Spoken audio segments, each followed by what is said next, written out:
Wala nang atrasan ang tigil pasada bukas ng nasa 100,000 driver sa buong bansa. Protesta nila yan lalo't patuloy pa rin ang pag-arangkada ng tinututulan nilang PUV consolidation. Nasa frontline ng balitang yan si Gerard de la Peña. Inihahanda na ni Mang Hernan ang mga placard na gagamitin nila sa kilos protesta bukas. Kasama siya at ang mahigit 80 miyembro ng Tipas Pasig Pateros Jeepney Operators and Drivers Association na sasali sa 2 araw na tigil pasada ng piston na magsisimula bukas. Tutol sila sa pag-oobliga sa lahat ng operator ng Jeepney at UV Express na magbuo ng kooperatiba o korporasyon. Ang aming pong kabuhayan, ang aming pinagtatanggol. Napakahirap pong isipin na mawalan kami ng hanap buhay pagdating ng January. Dahil dyan lang po namin kinukuha ang binubuhay namin sa aming pamilya, pinag-aaral namin sa aming mga anak. Sa taya ng piston, nasa 100,000 driver sa buong bansa ang makikilahok sa strike. Sabi ng Metropolitan Manila Development Authority, bagamat hindi ganoon kalaki ang naging epekto sa mga pasahero noong nagsagawa ng strike ang piston nitong nakaraang buwan, naghahanda pa rin sila para sa posibleng perwisyo ng tigil pasada. Nakakasana raw ang Interagency Task Force na magmamonitor ng sitwasyon sa mga kalsada sa 2 araw na strike.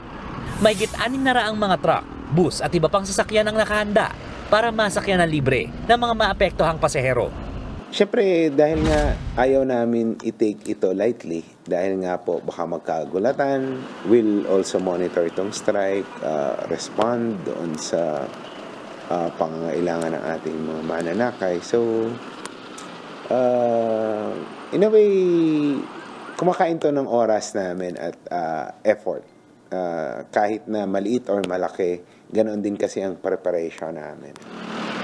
Sa datos ng Department of Transportation, nasa 70% ng kabuang bilang ng mga PUV sa buong bansa ang nakabuo na ng mga korporasyon o kooperatiba sa ilalim ng PUV Modernization Program. Mas mataas yan sa target na 65%. Ang katumbas nito, mahigit 153,000 units na public utility vehicles mula sa kabuang bilang na mahigit 222,000 units.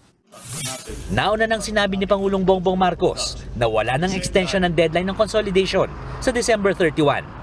May pakiusap naman sa pamahalaan ng piston. Ang layunin talaga ng gobyerno ay para ayusin lamang yung ating public transport. Bakit nga hindi pwedeng rehabilitation? Bakit kailangan natin bumili ng ubod ng kamamahal ng mga halaga ng mga minibus na hindi naman talaga kaya ng ating mga individual na mga operator. Wala pang sagot ang DOTR sa kahinat na ng mga pasahero sa mga ruta kung saan hindi magko-consolidate ang mga operator.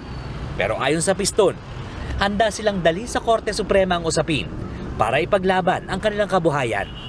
Nagbabalita mula sa Frontline, Gerard de la Peña, News 5. Mga kapatid, Julius Babaw po. Huwag maging huli at maging una sa lahat ng balitaan.